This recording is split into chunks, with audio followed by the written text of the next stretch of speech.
السلام علیکم الحمدللہ والصلاة والسلام علی رسول اللہ۔ جو بھائی ویڈیو سنیں وہ ویڈیو کو لائک اور سبسکرائب ضرور کرے۔ میرے محترم بھائیو، اللہ رب العالمین قرآن مجید کے اندر فرماتے ہیں، اطیعوا اللہ و اطیعوا الرسول لعلکم ترحمون، کہ جو بندہ اللہ کی اطاعت کرتا ہے اور رسول اللہ صلی اللہ علیہ وسلم کی اتباع کرتا ہے تو اس بندے پر اللہ رب العالمین اپنا فضل نازل کرتا ہے، اپنی رحمتیں نشاور کرتا ہے۔ تو میرے محترم بھائیوں، آج کا ہمارے بھائی کا سوال یہ ہے کہ جب جماعت ہو رہی ہو تو بندہ نماز کے لیے جب آتا ہے، آگے جماعت کھڑی ہے، امام صاحب قاری صاحب نماز پڑھا رہے ہیں، تو قاری صاحب کی دوسری رکعت ہے یا تیسری ہے، یا امام صاحب قاری صاحب تشہد میں بیٹھے ہیں، تو کوئی بھائی نماز کے ساتھ ملتا ہے تو اس کی وہ امام والی رکعت ہوگی یا اس کی اپنی پہلی رکعت ہوگی؟ تو میرے محترم بھائیوں، اگر حدیث رسول صلی اللہ علیہ وسلم کو پڑھا جائے تو ہمیں اس بات کا علم ہو جائے گا کہ اللہ کے نبی علیہ الصلاۃ والسلام نے فرمایا کہ جب بندہ جماعت کے ساتھ نماز شروع کرتا ہے، جماعت کے ساتھ ملتا ہے، تو اس کے لیے امام کی اقتداء، امام کی پیروی ضروری ہے، کیونکہ اللہ کے نبی علیہ الصلاۃ والسلام نے فرمایا جو شخص امام کی اتباع، امام کی پیروی نہیں کرتا،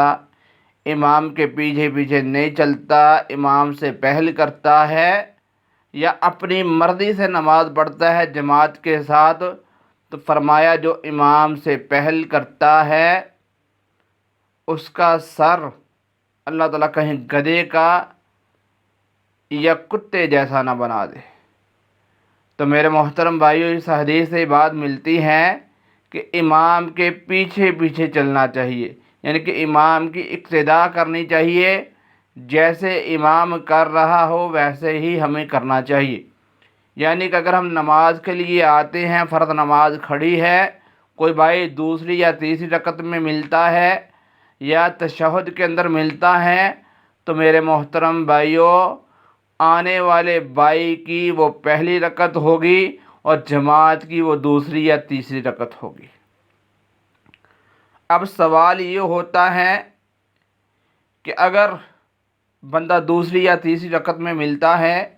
تو کیا سورۃ فاتحہ یا ثنا پڑھے گا، سبحانہ کلا پڑھے گا؟ تو میرے محترم بھائیوں، جماعت کے ساتھ جب کوئی ملتا ہے، امام کی تیسری یا چوتھی رکعت ہے، تو بعد میں آنے والے بھائی کی وہ پہلی رکعت ہے، تو وہ اپنی پہلی رکعت میں ثنا یعنی کہ سبحانہ کلا بھی پڑھے گا اور سورۃ فاتحہ بھی پڑھے گا۔ اب اس کے بعد ایک اور بات سامنے آتی ہے، وہ یہ ہے کہ کیا جب امام جماعت کروا رہا ہو تو سورۃ فاتحہ کے بعد کوئی اور سورت بھی پڑھی جا سکتی ہے؟ تو میرے محترم بھائیوں، اس کا جواب یہ ہے کہ اگر تو جماعت جہری ہو رہی ہے، اونچی آواز میں ہو رہی ہے، تو پھر ہم نے امام کے پیچھے صرف سورۃ فاتحہ پڑھنی ہے اور امام کی قرات سننی ہے۔ ہاں، اگر آخری 2 رکعات ہیں تو اس کے اندر بندہ سورۃ فاتحہ بھی پڑھ سکتا ہے اور کوئی دوسری سورت بھی پڑھ سکتا ہے۔ اگر آخری 2 رکعتوں میں ملتا ہے تو ابوبکر صدیق رضی اللہ تعالیٰ عنہ کی حدیث ملتی ہے جو کہ صحیح مسلم کے اندر ہے، فرمایا کہ اللہ کے نبی علیہ الصلاۃ والسلام کچھ آیات آخری 2 رکعات کے اندر بھی پڑھا کرتے تھے، یعنی کہ اللہ کے نبی صلی اللہ علیہ وسلم کچھ آیات آخری 2 رکعات کے اندر بھی پڑھا کرتے تھے۔ اگر کوئی پڑھ لے تو ثواب ہے، نہ پڑھے تو گناہ نہیں ہے۔ تو میرے محترم بھائیوں، آج کا سوال جو تھا بھائی کا وہ یہ تھا کہ امام کے ساتھ دوسری یا تیسری رکعت میں بندہ ملتا ہے تو وہ نماز کیسے پڑھے گا، یعنی کہ وہ نماز کہاں سے شروع کرے گا۔ تو میرے محترم بھائیوں، جیسے وہ آ کے نماز کے ساتھ ملے گا، امام جس حالت میں بھی ہے وہ بھائی اسی حالت میں چلا جائے گا، لیکن اپنی نماز کی پہلی رکعت جو ہے وہ سبحانک اللہ سے شروع کرے گا اور اس کے بعد سورۃ فاتحہ پڑھے گا۔ تو میرے محترم بھائیوں، یہاں پہ امام کی اقتداء ضروری ہے، امام کی پیروی ضروری ہے۔ کچھ بھائی آگے پہلے کھڑے رہتے ہیں، امام صاحب تشہد کے اندر بیٹھے ہیں، پہلے یا دوسرے یا سجدے میں ہیں یا رکوع میں ہیں، تو کچھ بھائی دوسری رکعت کے شروع ہونے کا انتظار کرتے ہیں۔ تو میرے محترم بھائیوں، انتظار نہ کیا کریں، اپنے وقت کو ضائع نہ کیا کریں، کیونکہ جو بھائی مسجد کے اندر آ جاتے ہیں ان بھائیوں کا وقت بہت قیمتی ہوتا ہے، وہ لمحات بہت قیمتی ہوتے ہیں، تو ان لمحات کو ضائع نہیں کرنا چاہیے، بلکہ جس حال میں امام صاحب قاری صاحب ہیں، رکوع میں، سجدے میں یا تشہد میں، ہمیں اسی حالت میں مل جانا چاہیے۔ جب سلام پھر جائے یا دوسری یا تیسری رکعت کے لیے امام صاحب کھڑے ہو جائیں تو ہمیں بھی ساتھ کھڑے ہو کے اپنی پہلی رکعت کو سبحانک اللہ اور سورۃ فاتحہ سے شروع کرنا چاہیے۔ اللہ تعالیٰ سے دعا ہے کہ اللہ تعالیٰ حق بات کو سمجھ کر اس پر عمل کرنے کی توفیق عطا فرمائے۔ وما علینا الا البلاغ المبین والحمد للہ رب العالمین۔